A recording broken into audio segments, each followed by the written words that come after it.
بسم الله الرحمن الرحيم أنيقو بإذن الله تعالى سوكو كوبية قضب لحاد فقرات صدحات قدوميها يكحيجيناديس doorashadooda waxaan anigu raayahaan qabaa in halka codka haldheeriga laga dhigo absolutely majority ama golaha barkii oo hal lagu daray maadaama uu gudoomiyaha iyo ku-xigeenadu ay hogaaminayaan golaha ugu yaraan golaha kala barkii inay haystaan markaas kalsoonidooda waxaan u arkaa arrin laga maarmaana faqrada tobnaad isla qodobka haddii uu mudane kaliya uu noqdo musharax gudoomiye golaha wakiil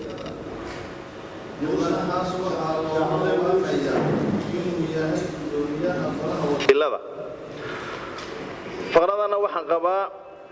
inaan loogu dhawaaqin ee loo codeeyo oo isla sidaa uu helo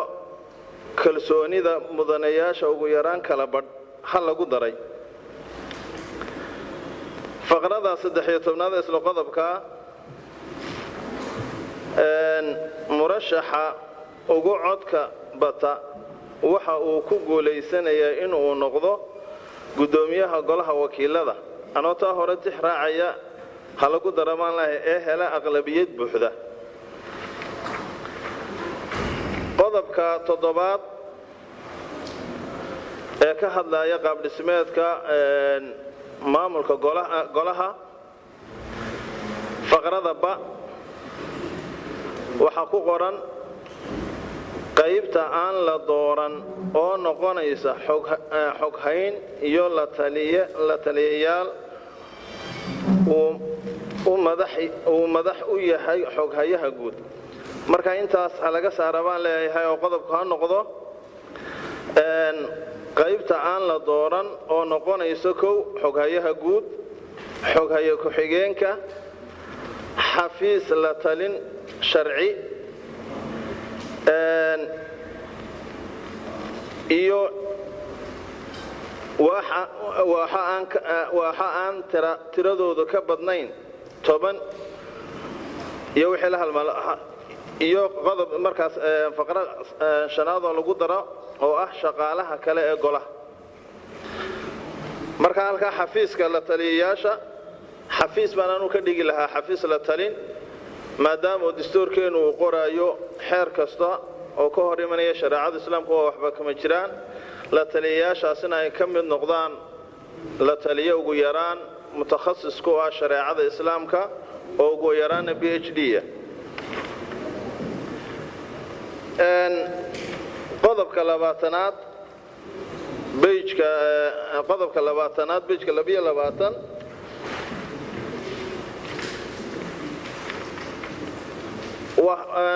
horta numberka waan ka saari lahay waayo waa hal faqro oo kaliya marka lambar in la siiyo kuma qumana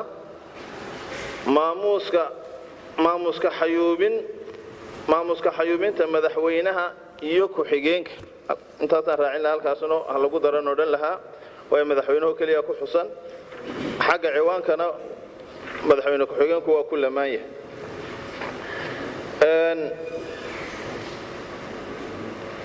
page-ka qodobka 28aad page-ka 28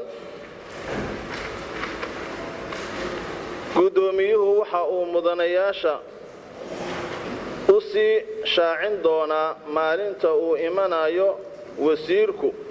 ama madaxa kale ee golaha xukuumadda halka golaha waa ku qoran marka xukuumaddan uu ku bedeli lahaa magolayaasheeda xukuumadda iyo golayaasheeda kale qodobka 29aad ee page-ka 29aad haddii uu yahay mudane waa qabla amniga ka waramaya marka faqrada labaad qaybta ba in yar baa ka maqan xagga qoraalka haddii uu yahay mudane in hubka laga qaado waa in hubka laga qaado intaas ka maqan waa si hadalku u dhameystirmo hadii kale hadalkuma dhammaystirmaayo qodobka 34aad qodobka 34aad faqrada markaas f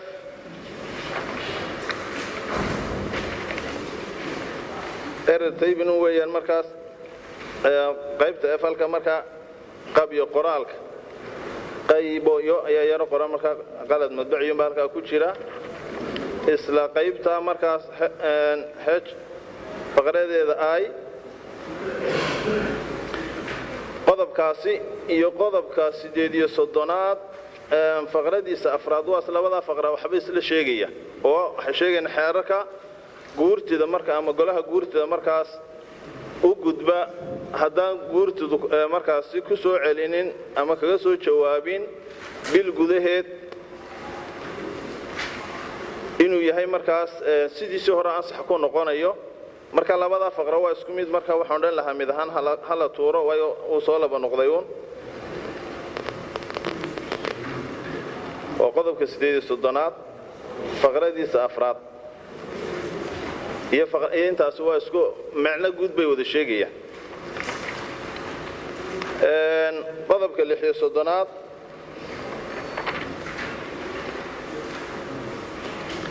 waajibaadka gudida waxa kamid ah waa faqrada koobaad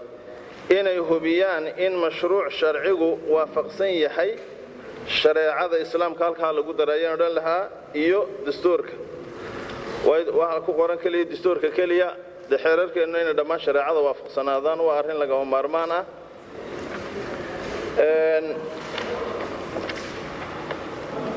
qodobka 42aad oo ka waramaya mooshinka qodobkaas faqradiisa 8aad tirada xildhibaanada mooshin keeni karta waa inaanay ka yaraan 7 xubnood halka waxaan ku bedeli lahaa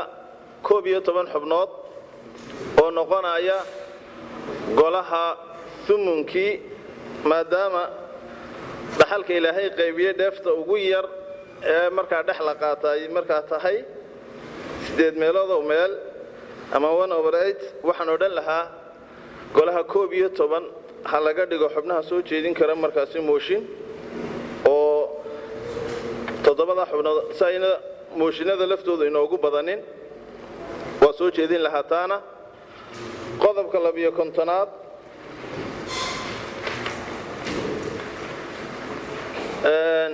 oo gudiyada kamida waxaan qabaa anigu gudiga cusub ee gudiga arrimaha shareecada dhaqanka iyo qoyska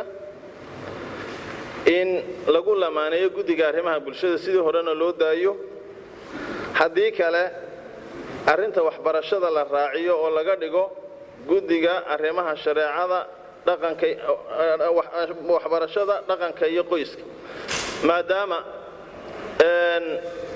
waxbarashadeena bays ay u tahay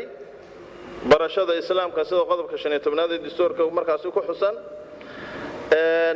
diinta iyo waxbarashaduna markaa ay kala maarmaan yihiin wasaaraduna ay tahay wasaaradda tarbiyada iyo markaa waxbarashada ama tarbiyada iyo tacliinta gudiga ama sidii horaha loo daayay haddii gudiga madaxa banaan laga dhigana waxbarashada gudigaha hoos timaado qodobka 66aad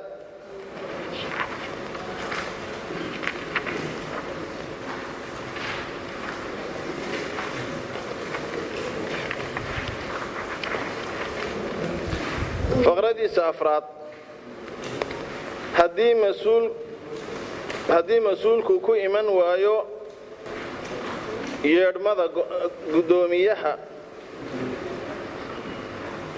gudoomiyuhu wuxuu goloweynaha u soo jeedinayaa in ay kalsoonida kala noqdaan mas-uulkaasi waxaanay kalsoonida kagala noqon karaan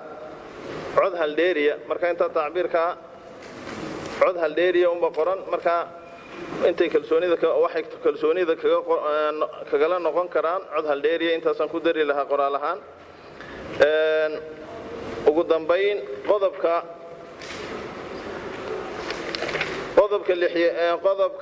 69 ee ka warramaya wax ka beddelka xeer hoosaadka xeerkii hore si buu qornaa faqray ku soo kordhiyeen faqrada afraad waxaad moodaa inta saddexda faqro horeba inay meesha ka saarayso oo faqradana waxay u taalaa sidan wax ka beddel xeer hoosaadka golaha waxaa soo jeedin kara 3 meelood meel tirada guud ee xubnaha golaha mar haddii tirada la cayimo faqaraadka hore meesha way ka baxayaan sidaana ha lagu daayaan leeyahay oo wax ka beddel cidda soo jeedin karta ha noqoto golaha 3 meelood oo meel marka guddiga joogtadu golaha ayuun bay ka mid tahay numberka haddii la yiraahdo waxa soo jeedin kara intaas labada faqrada hore saddexda faqra horeba meesha waa ka baxayaan oo labada faqreed dambana faqrada horun bay ku dhisan yihiin inta waxaan ku dari lahaa gudoomiye soo jeedin lahaa in xeer hoosaadka lagu xuso reebanaanta laaluushka iyo ciqaabka cidda ay ku cadaato inuu laaluush qaato shaqada golaha inta ay socoto waxaan soo jeedin lahaayoo labaad in xeer hoosaadka ay ku xusnaato kala madax bannaanida danaha gaarka ah iyo markaa shaqada golaha maadaama ay dhici karto xildhibaano laga yaabo inay shaqooyin barayfada ay leeyihiin sida sharakaadka oo kale xilliyada miisaaniyadda oo kale la keeno inay dhici karto meelaha qaarkood inay markaas golaha xukuumadda ay ku milmaan meelaha qaarkoodna ay riixaan in loo sadburiyo iyaga oo dana gaaro ama mashaariic ay ugu jirto sida lagu xaman jirayba golihii hore wax ka mida taana waa soo jeedin lahaa taa iyo ciqaabkeedaba in lagu xuso waa soo jeedin lahaa wajazaakum allahu khayr assalamu calaykum waraxmatullahi wabarakaatuh وعليكم السلام ورحمة الله وبركاته. أدبو ما تسني هاي مدن